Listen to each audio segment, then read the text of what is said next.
ఇప్పుడు చాలామంది cinema industry నుంచి సీనియర్స్ అయిపోయిన వాళ్ళందరూ లేదు ఇంకా సినిమాలు అయిపోయిన డైరెక్టర్లు బయట వచ్చి భాష్యం చెప్తున్నారు.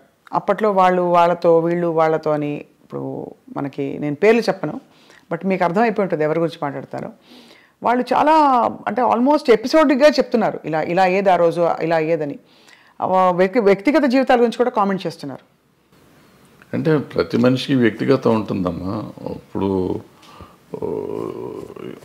ఇట్లా ఉంటే ఇట్లాగే ఉండేవారు, ఇట్లా ఉండేవారు కాదు. వ్యక్తిగతంగా రకరకాలుగా ఉంటారు మనుషులు. సో దాని వ్యక్తిగతాన్ని గురించి ఇప్పుడు మనం మాట్లాడటం కూడా అనవసరం. ప్రతి మనిషికి ఒక పర్సనల్ లైఫ్ ఉంటుంది. ఆ పర్సనల్ లైఫ్ కొంతమంది ఈ సినిమాల్లో మామూలుగా ఇప్పుడు ఈ కాస్టింగ్ కోచ్ అనేదో చెప్తూ ఉంటారు చూడండి. అవునవును. అది అందరూ చేస్తారంటే అందరూ చేయరు. ఇప్పుడు ఇవన్నీ కూడా మీరు చెప్పింది కానీ నేను చెప్పింది కానీ 1% టు బిలో 10% ఉంటారు అటువంటి. మీరు ఇండస్ట్రీ చూసారు కదా, అంతే సార్. ఏ హీరోయిన్ ఎంత స్థాయి హీరోయిన్ అయినా సరే కాస్టింగ్ కౌచ్కి ఒప్పుకోకపోతే అసలు హీరోయిన్ అయ్యే ప్రసక్తే లేదు అని ఒక మాజీ డైరెక్టర్ గారు ఒక బహిరంగ స్టేట్మెంట్ కాదు, ఒక ఇంటర్వ్యూలో చెప్పారు. ఆయన చెప్తూ ఉండొచ్చు, తప్పే ఉంది. వాళ్ళ నమ్మకం అయి ఉంటుంది, లేదా వాళ్ళ జరిగిందేమో, ఆయన చేసిన పని చేసిన కంపెనీల్లో అట్లా జరిగి ఉండొచ్చు. ఆయన ఎక్స్పీరియన్స్ ఏంటో మనకు తెలియదు కదా. నా ఎక్స్పీరియన్స్, నేను ఇన్ని సినిమాల్లో ఉన్నాను, ఇన్ని రోజుల నుంచి నేను ఉన్నాను. ఆల్మోస్ట్ 50 years అవుతాను నేను ఇండస్ట్రీకి వచ్చి. 50 yearsలో I have never seen that, to be frank. ఇది అబద్ధం కాదు, నిజం. ఇన్ఫ్యాక్ట్ నాకు రివర్స్ నేను ఎక్స్పీరియన్స్ చేశాను. ఫర్ ఎగ్జాంపుల్ ఎలా రివర్స్ అంటే ఏంటి సార్? వాళ్ళు they offer themselves, girls, women.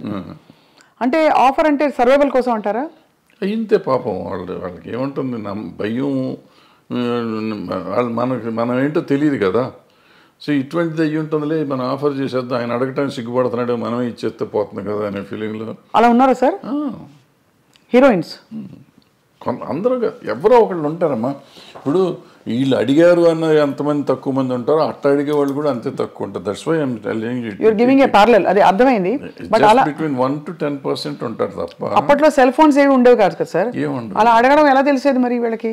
అంటే కబురు పెడతారా? అడగటమే ఇవన్నీ, డైరెక్ట్గా అడగటమే. అడిగేవాళ్ళు అనేవాళ్ళు డైరెక్ట్గా అడగటమే. ఎటు అడిగినా, వీళ్ళు అడిగినా వాళ్ళు అడిగినా, వాళ్ళైనా పెద్ద దానికి మొహమాటం సిగ్గులు ఏముండవు. It's very awkward sir. And అంటే ఇంత బ్యూటిఫుల్ పరిశ్రమలో ఈ ఒక్క విషయం ఇంత చర్చనీయాంశం అవుతుంది గత 10 ఏళ్లలో. అంటే చర్చనీయాంశం అంటే 2 రకాలమ్మది. ఇప్పుడు పిచ్చి ముందా పెళ్లి ముందా అంటే ఇప్పుడు ఇద్దరికి ఇష్టమైతే ఇప్పుడు అడగగానే లొంగిపోతారు అనేది కూడా నేను నమ్మను. అన్లెస్ వాళ్ళకి ఒక అవసరం, నేను దీంట్లో సర్వైవ్ అవ్వాలంటే ఇది అయితేనే అవుతుంది అనుకుంటే లొంగొచ్చు. లేదంటే ఎందుకు లొంగుతారు వాళ్ళు? అలాంటి ఏమంటారు, మ్యూచువల్ బెనిఫిట్ కోసం జరిగితే జరగాలి తప్ప నేనేదో ప్రతి వాళ్ళు ఇట్లా చేస్తారంటే జరిగేది కాదు. మీరు ఎప్పుడైనా ఇబ్బంది పడే సందర్భాలు ఉన్నాయా సార్? ఎట్లా అంటే డైరెక్ట్లీ ఆర్ ఇండైరెక్ట్లీ మీకు ఒక కబురు పెట్టి మీ హీరోయిన్స్ ఒకటి అరా ఉంటాయి అంతే కాదు. అంటే అందరూ అలా వచ్చి ఉంటారు కదా, మీరు చెప్పారు కాబట్టి ఐఎమ్ ఆస్కింగ్. సో చాలా మంది చాలా జెంటిల్, చాలా మర్యాదగా సొంత పిల్లల్లాగా. నాకు ఆడపిల్లలే 3. సో వాళ్ళంతా మన ఇంటికి వచ్చి ఇంట్లో ఆడపిల్లలాగానే ఉండేవారు తప్ప ఎవరు ఒకటి అరా 20 ఉన్నా కానీ పెద్ద విషయం. ఇవన్నీ అంటే ఇది ఇప్పుడు లేటెస్ట్గా మీరు కూడా మొన్న ఆఫ్ రికార్డ్ చాలా విషయాలు మీరు మాట్లాడినప్పుడు ఎక్స్ప్లెయిన్ చేసి చెప్పారు సార్. అదే ఈ జానీ మాస్టర్ ఇష్యూ తెరపైకి వచ్చినప్పుడు కూడా ఈ కమిటీలు వేయడం, వీటిని పరిష్కరించే దిశగా కమిటీల్లో ఉండేవాళ్ళు ఎవరు కూడా దిగొచ్చిన ఎవరు అంటే ఇట్స్ నాట్ సో ఈజీ కదా సార్. ఇవి హ్యూమన్ రిలేషన్షిప్స్ చాలా కాంప్లెక్స్గా ఉంటాయి. మీరు అన్నట్టు ఒక టైంలో ఇష్టం ఉండొచ్చు, ఒక టైంలో కాంప్రమైజ్ అవ్వచ్చు, ఒక టైంలో అది చెడుగా కనిపించవచ్చు, రకరకాలు ఉంటాయి, తప్పించుకోలేని పరిస్థితులు ఉండొచ్చు. ఏమిటవుతుంది sir? What you think is? అంటే ఇప్పుడు మీకు గతంలో మొదటి నుంచి కూడా చరిత్ర అనుకోండి, ఇతిహాసాలు తీసుకోండి, పురాణాలు తీసుకోండి. ఆయన వాల్మీకి గారు దొంగ, ఆయన తర్వాత మంచివాడు అయిపోయాడు. సో ఇట్లా మనుషుల్లో మార్పులు చాలా వస్తూ ఉంటాయి. మారిన ఇప్పుడు నేను మారిపోయాను, గతంలో తప్పు చేశాను నేను, ఇప్పుడు నేను మారిపోయి ఉంటే నువ్వు తప్పు చేసావు అంటే దానికి అర్థం లేదు కదా. సో నువ్వు గతంలో నువ్వు దుర్మార్గుడు కాబట్టి ఇప్పుడు ఏం చెప్తావంటే ఇప్పుడు నేను మారిపోయాను, నేను సన్యాసిని అయిపోయా. బుద్ధుడు అంతకుముందు రాజు, అశోకుడు అంతకుముందు రాజు వీళ్ళిద్దరూ బౌద్ధ మతానికి వచ్చినాక వాళ్ళు ఏమి చేయలే. బుద్ధుడు దేవుడు కాదంటావా? అంతే కదా సార్. సో మరి ఏ కాంటెక్స్లో చెప్తున్నారు అది? అంటే తప్పులు జరుగుతున్నాయి కానీ ఎట్లా ఉంటుందంటే నేను విక్టిమ్ని అనుకోమ్మా, విక్టిమ్ కానీ లేకపోతే నా మీద ఎలిగేషన్ వచ్చింది అనుకోమ్మా, సో నాకు కడుపు రగిలిపోతూ ఉంటుంది. అంటే ఇది ఎట్లా ఉంటుందంటే దీంట్లో ఇప్పుడు వస్తున్న ఇష్యూస్ అన్నీ ఏంటంటే ఇప్పుడు ఇద్దరు మ్యూచువల్గా ఒకళ్ళకొకళ్ళు ఇష్టపడతారు. ఇప్పుడు అప్పుడు కూడా కదా సార్, ఎప్పుడైనా కానీ ఇష్టపడతారు. ఇష్టపడతామో లేకపోతే సరెండర్ అవటమో ఏదైనా అనుకోండి. సరెండర్ అయినా కానీ తర్వాత కలిసి ఉన్నారుగా. అవును, నాతో సరెండర్ అయిపోయినాక ఇద్దరు కొంతకాలం కలిసి ఉన్నాం. ఇప్పుడు సరెండర్ అయిన వాళ్ళు నా మీద కేసు పెడతాం మొదలెడతారు చెప్పండి. అయితే సరెండర్ అయ్యి కొంతకాలం అయిపోయినాక నేనంటే వాళ్ళకన్నా మొఖం మొత్తి ఉండొచ్చు, నాకు వాళ్ళ మీదన్నా మొఖం మొత్తి ఉండొచ్చు. అది ఎవరికైనా ఎప్పుడైనా జరగచ్చు. వాళ్ళు నాకు బయటికి వెళ్తా అంటే వదిలిపెట్ట బుద్ధి ఇదిగా ఒకరికొకరు మ్యూచువల్గా వదిలిపెట్టపోయినప్పుడు ఈ కేసులు గట్టలు కథలు వస్తాయి. అప్పుడు నువ్వు ఎట్లా మొన్నటిదాకా బాగానే ఉన్నావు కదా, ఇప్పుడు నేను అవసరం తీరిందని వచ్చావా అని ఒకళ్ళు ఈ రకంగా ఉంటాయి. న్యాచురల్ ఇది హ్యూమన్ సైకాలజీ ఇది. దాన్ని పట్టుకుని మనం మాట్లాడతాం కదా. ఇక్కడ ఏంటంటే నో మీన్స్ నో మీద మాట్లాడాలి మనం. ఇప్పుడున్న కొత్త సిస్టమ్ ఒకప్పుడు అది వేరు. ఇప్పుడు శీలం అనేది ఒకప్పుడు పవిత్రమైనదిగా మాట్లాడుకునేవాళ్ళం. ఇప్పుడు ఎంతమందికి శీలం సరిగ్గా ఉంది అంటే చాలా డౌట్లు ఉన్నాయి. అంటే శీలాన్ని శీలంగా చూస్తున్నామా లేదా అనేది పాయింట్. అంటే ఇది వరకు ఇట్ వాజ్ అ బిగ్ టాబు, అంటే ఇప్పుడు కాదు, అది ఇప్పుడు మోర్ నార్మలైజ్ అయిపోయింది. సో ఇప్పుడు దానికి ఏమవుతుంది ఆటోమేటిక్గా నీకు ఇష్టం లేనప్పుడు అవుతుంది. రోజు మనకి రిలేషన్షిప్లో ఉంటున్నాం, మనం రిలేషన్షిప్లో ఉన్నామని మనం ఫేస్బుక్లో పెట్టుకుంటున్నాం, ఇన్స్టాగ్రామ్లో పెట్టుకుంటున్నాం, అన్ని చోట్ల పెట్టేసుకుంటున్నాం. నెక్స్ట్ డే ఇప్పుడు బ్రేకప్ అయిపోయామని మనం పెట్టుకుంటున్నాం. సో మనమే అనౌన్స్ చేసుకుంటున్నాం వాట్ ఈస్ హ్యాపెనింగ్. అవును, ఆ తర్వాత మనకే కోపం వస్తే వాళ్ళ మీద కేసు పెడుతున్నాం. ఇది ఇప్పుడు దానికి ఎవరు బాధ్యులు అంటే కలిసి ఉన్నారు కదా. ఇప్పుడు ఏం పోయే కాలం ఏం తీపరం వచ్చింది మీకు అంటారు మా అమ్మమ్మ భాషలో మాట్లాడాలంటే. తీపరం లేదు, తాపరం లేదు. ఇది ఏంటంటే నాకు ఇష్టం లేదు, నువ్వు రావద్దనని రావకూడదు, అంతే, సింపుల్. సో అక్కడ నుంచి ఆ వైరం వల్ల వచ్చే కేసులు అంటారు ఇది. కానీ జెన్యున్గా ఆడపిల్లలకి రక్షణ లేదని హేమా కమిటీ రిపోర్ట్ని కూడా మీరు ఆమోదించపోరు. ఎందుకు డెఫినెట్గా ఉందమ్మా, డెఫినెట్. ఇప్పుడు ఒక అమ్మాయి వచ్చింది పాపం, ఎవరో ఒక అమ్మాయి ఆశగా సినిమాల్లోకి చేద్దామని వచ్చింది. వచ్చిన అమ్మాయిని నువ్వు నాకు ఏదన్నా ఇది ఇస్తేనే నేను ఉద్యోగం ఇస్తాను, వేషం కానీ పని కానీ ఇస్తాను అనేది దుర్మార్గమే కదా. హేమా కమిటీ రిపోర్ట్లో కానీ ఎక్కడైనా కానీ ఈవెన్ పాక్స్ దీంట్లో కానీ అదే చెప్తాను. నువ్వు అడగటం కూడా తప్పు. అడిగినాక లొంగి నువ్వు ఆ అమ్మాయికి పని ఇచ్చేసినా కూడా, ఎదురు పని ఇచ్చేసినా కూడా లొంగ తీసుకోవటం తప్పే. కాబట్టి ఏ రోజు తెలిసినా కానీ నా మీద నేను శిక్షార్హుడిని. ఏమంటే మ్యూచువల్గా కలిసి ఉన్నాం కదా, నీకేంటి అని మనం అడగటానికి లేదు. ఇంకా కలిసి ఉన్నా కానీ నువ్వు లొంగ తీసుకున్నావు కదా. అవును, ఇప్పుడు మరి జానీ మాస్టర్ ఇష్యూలో ఏమై ఉంటుంది సార్? అది దాన్ని నేను మాట్లాడకూడదు. మీరు మాట్లాడకూడదు కాబట్టి ఓకే ఫైన్, అడగం సార్. మేము కూడా కమిటీని కోర్టుని కంప్లీట్గా గౌరవిస్తూ అంటే దీనికి బేస్ లైన్ ఒక నార్మ్ ఎలా తీసుకోవాలనే ఒక క్వశ్చన్. ఎందుకంటే టిపికలీ రెమ్యూనరేషన్స్తో పాటు ఇట్స్ అన్ ఎక్స్పెక్టెడ్ ఫేవర్ అని వినికిడిలో ఉంది. చాలామంది హీరోయిన్లు, చాలామంది క్యారెక్టర్ ఆర్టిస్టులు, దీంట్లో జయలలిత గారు చెప్పారు సార్ ఫర్ ఎగ్జాంపుల్. ఇక్కడ మాకు ఆ కేసు మీరు అడుగుతున్న particular case it is work place harassment. Workplace హెరాస్మెంట్లో అంటే మీరు పనిచేస్తున్నారు, మీరు సాక్షి టీవీలో పనిచేస్తున్నారు, లేకపోతే ఐ డ్రీమ్లో పనిచేస్తున్నారు. మీకు నాకు ఏదో వైరం ఉందో, లేకపోతే మన ఇద్దరికి సమ్ స్కోర్ సెటిల్ చేసుకోవాలి. నేను సడన్గా మీరు వెళ్ళి యాంకరింగ్ చేస్తా ఉంటే ఇట్లా జరుగుతుంటే మధ్యలో వచ్చేసి ఆపేసే స్వప్న బయటికి రామ్ డూమ్ అంటే that is work place harassment. ఏమీ చెయ్యిపోయినా అతను మనిషి మీకు చాలా ఇష్టమై ఉండొచ్చు, మీతో వాళ్ళకి ఉండొచ్చు, ఏదైనా అయి ఉండొచ్చు, but it's no business to can get in to the premises. First point, that is work place harassment. So అటువంటి టైప్ ఆఫ్ కేసెస్ దాంట్లోకి వస్తాయి. మిగిలిన ఇవన్నీ మనకు సంబంధం లేని కేసులు. కానీ ఇది ఇక్కడ సెక్షువల్ ఎక్స్‌ప్లాయిటేషన్ జరిగింది. That is also sexual exploitation. A right to has gut, he might be having right on you some ఏదైనా రకంగా, but he should have weighted out side. లోపలికి వచ్చే అంత ఇది లేదు కదా. And it's not his premises, my premises. అదే లోపల రావడమే తప్పు కదా. సో ఇవన్నీ అంటే మరి వీటికి పరిష్కారాలు ఉంటాయంటారా? బికాజ్ మూవీ ఆర్టిస్ట్ పరిష్కారం అసోసియేషన్ ఏముంటుందో పరిష్కారం ఏదో ఉంటాయి, చట్టాలు ఉంటాయి, చట్టాలు చెప్పినవి సగం చేస్తూ ఉంటాం, చట్టాలు చెప్పినందువల్ల అవుతుందా ఏదవుతుందంటే మనం కూడా తప్పు చేసామా లేదా, ఇది తప్ప కాదా అనేది మనం ఆలోచించుకోవాలి. మనం కూడా కొంచెం పెద్ద మనసు చేసుకుని ఈ చూసి చూడనట్టు మనం వెళ్ళాలి. జరుగుతూ ఉంటాయి తప్పులు, నాతో జరుగుతాయి, మీతో జరుగుతాయి, ప్రతి మనిషితో జరుగుతాయి తప్పులు. ఆ తప్పుని మనం దాన్ని ఇంకొంచెం అల్లరి చేసుకుంటానికి ట్రై చేయకుండా దాన్ని సరిగ్గా పరిష్కరించుకుంటే ఈజీగా సాల్వ్ అయిపోతుంది. అసలు ఇష్యూ ఏముంది, ఎవరి పనులు చేసుకుంటున్నప్పుడు ఇష్యూస్ ఏముంటాయి ఇక్కడ? అది కరెక్టే కదా సార్ అది. కానీ okay, final question on this topic sir. వాతావరణం చాలామంది ఇప్పుడు క్యారెక్టర్ ఆర్టిస్టులు బయటకు వచ్చి ఇంటర్వ్యూలు ఇచ్చిన సందర్భాల్లో చెప్పారు, పలానా టైంలో నేను లొంగిపోవాల్సి వచ్చింది, నాకు ఆప్షన్ లేకపోయింది, రాత్రి 2 గంటలకి నా డోర్ వచ్చి కొట్టేవారు తాగేసి. మరి ఇవన్నీ ఏమిటంటే వీటిని ఏ పరిధిలో చూడాలి, ఏ కోణం నుంచి చూడాలి? ఇవి ఇంటర్వ్యూ అంటే ఇవేదో ప్రైవేట్గా చెప్పినవి కాదు సార్, బహిర్గతంగా చెప్పారు. ఇప్పుడు ప్రాబ్లం ఏంటంటే ఇక్కడ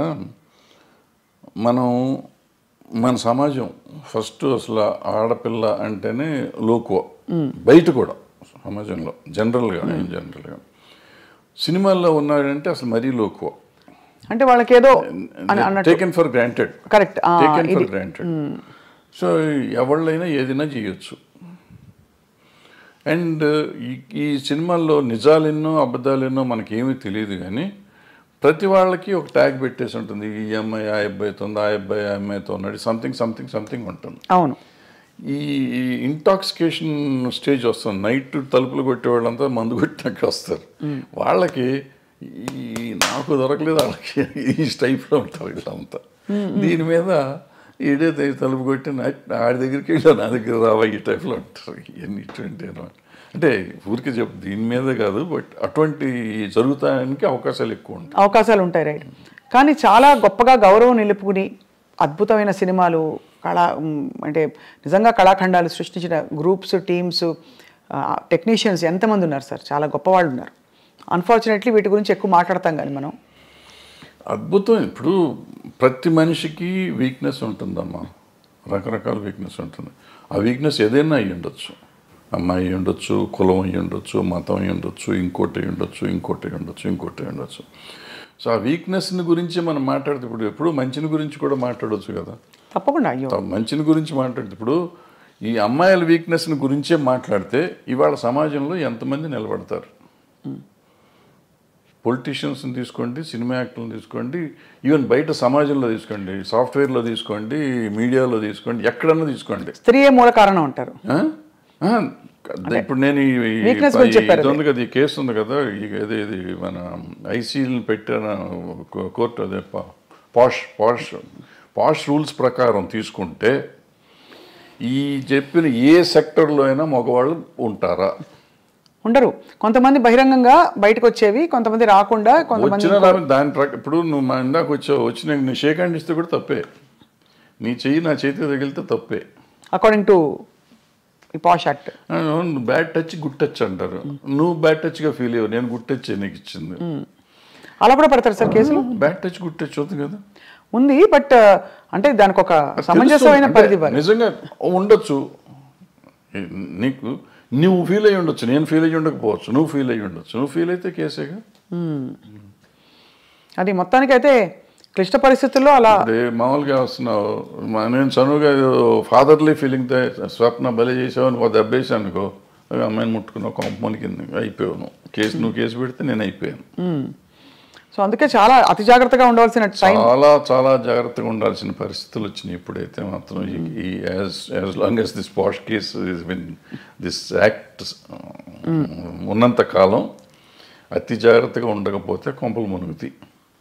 అండ్ ఇప్పుడు సోషల్ మీడియా వచ్చాక అసలు క్షణాల్లో అన్ని వైరల్ తర్వాత ఇంకా చాలా జాగ్రత్తగా ఉండాలి. అంటే డెఫినెట్గా ఇవన్నిటి వల్ల కొంత మార్పు వస్తుంది. 100% పోతుందా అంటే నేను అంత ఈజీ కాదు. ఎందుకంటే ఆడపిల్లలు కూడా కొంచెం స్ట్రాంగ్ అవ్వాలంటే ఉన్నారమ్మా, చాలా స్ట్రాంగ్గా ఉన్నారు. ఆడపిల్లలు అంత ఈజీగా ఏం లేరు. కొంతమందికి సర్వేల కోసం లొంగేవాళ్ళు ఉంటారు. సర్వేల కోసం నేను ఏదైనా అచీవ్ చేయాలి, ఎలాగైనా అచీవ్ చేయాలనుకునే వాళ్ళు కొంతమంది, ఏమీ చేయకుండా నేను అచీవ్ ఎందుకు చేయలేను, నా టాలెంట్తో నేను ఎందుకు అచీవ్ చేయలేను చేసిన వాళ్ళు ఉన్నారు, చేస్తున్నారు కూడా. ఆ రకంగానే అచీవ్ చేస్తారు, ఈ రకంగానే అచీవ్ చేస్తారు. ఎవళ్ళు రైట్ ఎవళ్ళు తప్పు అంటే tell me one name sir who you have great respect for, అంటే ఇన్ దిస్ రిగార్డ్ వాళ్ళ కష్టపడి పైకి వచ్చారు. అంటే నేను క్యారెక్టర్ పర్స్పెక్టివ్ నుంచి చెప్పట్లేదు సార్, జస్ట్ ఏ విధమైన కంపల్షన్స్కి లొంగాల్సిన అవసరం లేకుండా పైకి వచ్చిన నటీమణులు మీరు చాలా గౌరవించేవాళ్ళు. మీకు వాణిశ్రీ గారు ఎక్కడొచ్చారు ఆవిడ? ఏంటి ఆవిడ ఎక్కడ జూనియర్ ఆర్టిస్ట్? ఆవిడ అసలు ఏ రేంజ్కి వెళ్ళారు? అసలు హీరోస్ని కమాండ్ చేసారు, ఇండస్ట్రీనే కమాండ్ చేసే లెవెల్కి వెళ్ళారు. హయ్యెస్ట్ పెయిడ్ ఆర్టిస్ట్ ఆవిడ. సింపుల్. ఆవిడ అంతకంటే గొప్పవాళ్ళు ఎవరు లేరు మార్కెట్లో. భానుమతి గారు అంటే వాళ్ళు వేరే. భానుమతి గారు కమాండ్ చేశారు. జమున్ గారు జమున్ గారు కూడా మామూలుగా వచ్చారు. ఆవిడ కమాండ్ చేశారు. ఆవిడ రామారావు గారు నాగేశ్వరరావు కాదని చెప్పి ఆ రోజుల్లో షీ గుడ్ విత్ స్టాండ్. మనం అనుకుంటాం రామారావు నాగేశ్వరరావు కంటే వేరే లేదు ఆ రోజుల్లో, ఆల్టర్నేటివ్ లేని పరిస్థితుల్లో ఆవిడ నిలబడి మళ్ళీ వాళ్ళిద్దరూ ఆవిడతో కాంప్రమైజ్ అయ్యారు తప్ప ఆవిడ వాళ్ళతో కాంప్రమైజ్ అవ్వలేదు. సో ఎప్పుడు ఇదేం లేదు, అదే ఏదో అయిపోతుంది అదేం లేదు. సౌందర్య గారు చెప్పుకుంటా పోతే ఎవరైనా ఉంటారు. ఎవరికి ఉండే వీక్నెస్ వాళ్ళకు ఉంటుంది. ఆ వీక్నెస్లోని మనకి సంబంధం లేదు, వాళ్ళ పర్సనల్ ఇష్యూస్ అయ్యి. కరెక్ట్ అండి, అంతే సార్. అంతే తప్ప వీళ్ళంతా ఇటు లొంగిపోయారా ఉన్నారా? వాణిశ్రీ గారు ఏం చేశారు అసలు? ఆవిడ ఏంటి, అక్కడ ఎక్కడి నుంచి వచ్చింది? కానీ ఆ రోజుల్లో ఎవరు మనసు పడలేదా సార్ వాణిశ్రీ గారిని చూసి? చాలా పడితే పడ్డారు. ఆ గొడవ మనకు సంబంధం లేదు. బట్ ఆవిడ డిక్టేట్ చేసింది కదా. అవును, ఆవిడ వచ్చిన రోజు నుంచి ఆవిడ అట్లా ఎదుగుదల వచ్చింది కదా అవును సినిమా ఇండస్ట్రీలో. అంటే ఆవిడలో టాలెంట్ లేకపోయి ఉంటే ఆవిడ ఇంత గొప్పది అయ్యేది కాదుగా. కరెక్ట్. టాలెంట్ ఉంది కాబట్టే కదా మిగిలిన ఏంటనేది పక్కన పెట్టండి. ఆవిడ ఏదో బాగాలేదన్నారు, కళ్ళు బాగాలేదంటారు, అది అంటారు, ఇది అంటారు. ఫైనల్గా ఆవిడే గాడెస్ అయిపోయింది కదా. అవును, అన్ని భాషల్లోనూ, తమిళ్లోనూ, తెలుగులోనూ. ఏం అందం సార్ అసలు. అంటే రంగు తక్కువ అని అప్పుడు అన్న వాళ్ళందరూ ఒక్కసారిగా వాణిశ్రీ చీర కట్టారంటే, వాణిశ్రీ గారి చీర అంటే ఒక ట్రెండ్ సెటర్. సో ఎక్కడ వాణిశ్రీ ఎక్కడికి వెళ్ళేది ఆవిడ? అందరు హీరోల కంటే ఎక్కువ హైయెస్ట్ రెమ్యునరేషన్ తీసుకుంది ఆవిడ. ఎంత సార్ ఆ రోజుల్లో? ఎలా ఉండేది ఆ రోజుల్లో 2.5-3 లక్షలు తీసుకుంది నాకు తెలిసినప్పుడు. అప్పుడు వీళ్ళు ఎవరు 2 లక్షలు టచ్ చేయలేదు. అప్పుడు ఎవరు, ఏ హీరోలు? రామారావు గారు, నాగేశ్వరరావు కూడా? రామారావు గారు ఇంకా కాదండి, తక్కువ. శోభన్ బాబు తీసుకున్నాడు అప్పట్లో, 2 తీసుకున్నాడు. ఈవిడ 2.5 తీసుకుంది రోజుల్లో. మరి కాలం మారిపోయిందా, డబ్బు విలువ పడిపోయిందా సార్? రామారావు గారు కంబ్యాక్ వచ్చినాక ఆయన హైయెస్ట్కి వెళ్ళిపోయారు. ఆ మధ్యలో బడిపంతులు చేసే రోజుల్లో ఆయన 1,00,000 దగ్గరే ఉన్నారు అన్నమాట.